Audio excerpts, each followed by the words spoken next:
कर्म का प्रतिफल। पिछले कई दिनों से झमाझम बरसात हो रही है। गांव के कच्चे घर व झोपड़ियां गिर रही है और लोग गांव छोड़ रहे हैं। तनिक बरसात थमी तो मंगल बाहर निकला और पाया कि झोपड़ी और उसके बाहर दूर दूर तक पानी ही पानी नजर आ रहा था। दूर तक घर के टीन और एल्यूमिनियम के बर्तन बहते नजर आ रहे थे। वह और उसकी पत्नी रात भर से पानी में 2 साल की गुड्डी को लेकर खड़े थे। घर में खाने को कुछ नहीं था। गुड्डी ने भूख से रोना शुरू कर दिया था। तभी गुड्डी की माँ को ताक पर रखा हुआ गुड़ का टुकड़ा याद आ गया। उसने टुकड़े को गुड्डी के मुंह में रखा। मीठा रस मिलते ही वह मुस्कुरा उठी। सुनसान गांव में अकेले भूखे प्यासे मरने के बजाय मंगल के परिवार ने शहर में जाकर कोई काम खोजने का विचार किया और निकल पड़े। बारिश के बाद की कड़ी धूप और भूख से पति पत्नी दोनों परेशान हुए जा रहे थे। काफ़ी दूर चलने के बाद एक झोपड़ी दिखाई दी जहाँ एक बूढ़ी औरत थी। उसने उन्हें भूखा जानकर थोड़ा सत्तू खिला दिया। बुढ़िया के यहाँ रुकने की कोई व्यवस्था नहीं थी और स्वाभिमानी और ईमानदारी मंगल किसी पर भार नहीं बनना चाहता था। थोड़ी देर सुस्ताने के बाद पत्नी और गुड्डी को लेकर वह शहर की तरफ जाने वाली सड़क तक पहुंचने के लिए पगडंडी पर चलने लगा। सड़क पर चलते चलते घने बादलों के कारण सांझ ढलने का आभास हो रहा था। अभी शहर दूर था और शहर के बाहर लगी फैक्ट्रियों की इक्का दुक्का रोशन बत्तियां दिख रही थी। सड़क पर गिने चुने वाहन निकल रहे थे। इसी धुंधलके में सहसा मंगल ने एक चीख सुनी।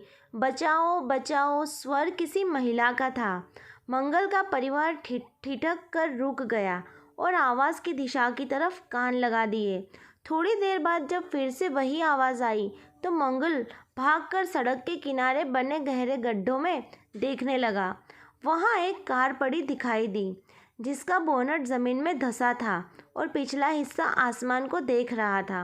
मंगल और नीचे उतरकर गया तो एक तरफ की खिड़की से चूड़ियों से भरा एक हाथ बाहर लटक रहा था और रह रहकर हिल रहा था तथा वही अंदर से आवाज़ आ रही थी।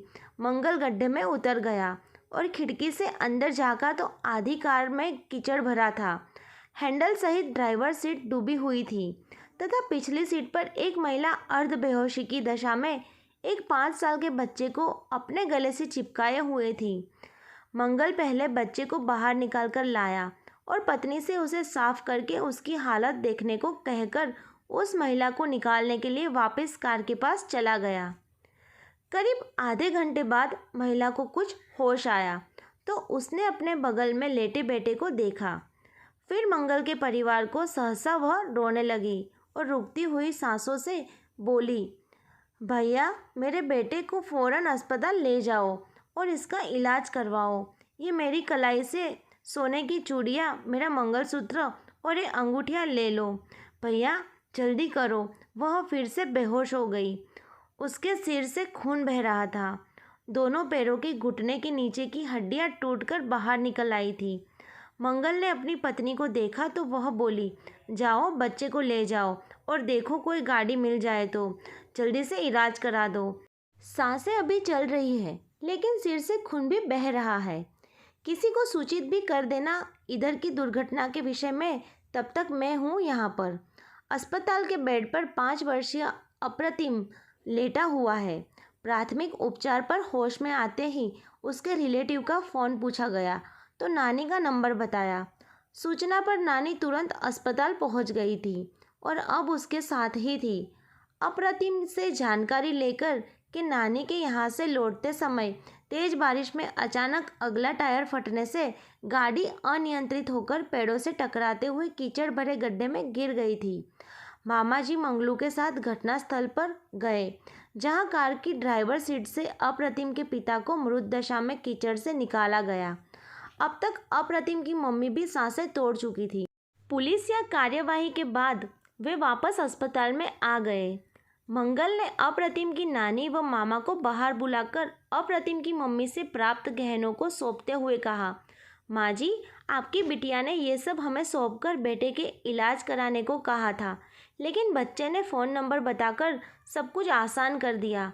आपके आने के बाद से खर्चे के विषय में मुझे सोचना भी नहीं पड़ा और मैंने कहीं इन्हें बेचने का प्रयत्न भी नहीं किया। अब आपकी बेटी की यह थाती आप ही संभालो। हम अपनी राह पकड़े। माँ बेटे दोनों भौचक के रह गए। यह सब देख सुनकर वे कभी मंगल को देखते तो कभी उसकी हथेली में फैले मैले कुचले अंगोछे में रखे हुए आभूषण को देखते। नानी ने पूछा, कहाँ रहते हो, कहाँ जाओगे अब? मंगल बोला, माँ जी गाँव तो पानी में डूब गया, यहीं शहर में किसी फैक्ट्री में काम करके कुछ दिन की रोटी का जुगाड़ करूँगा अभी तो। नानी बोली, ठीक है, अभी तुम मेरे साथ रहो मेरे घर में, काम मैं बता दूंगी। 22 साल की नर्स गुड्डी का विवाह बड़ी धूमधाम से डॉक्टर अप्रतिम के साथ हो रहा है।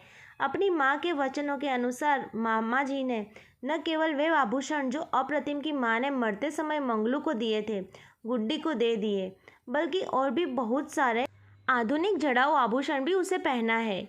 यह अलग बात है कि इस शुभ अवसर को देखने के लिए नानी जी मंगल और मंगल की पत्नी जीवित नहीं रही। सत्य, ईमानदारी और कर्तव्य परायणता का प्रतिफल अवश्य मिलता है। दोस्तों, आपको ये कहानी कैसी लगी कमेंट करके ज़रूर बताइए। वीडियो अच्छी लगी हो तो लाइक और शेयर ज़रूर करें। चैनल पर नए हैं तो सब्सक्राइब करना बिल्कुल ना भूलें। अब मिलते एक नई स्टोरी के साथ, तब तक के लिए बाय।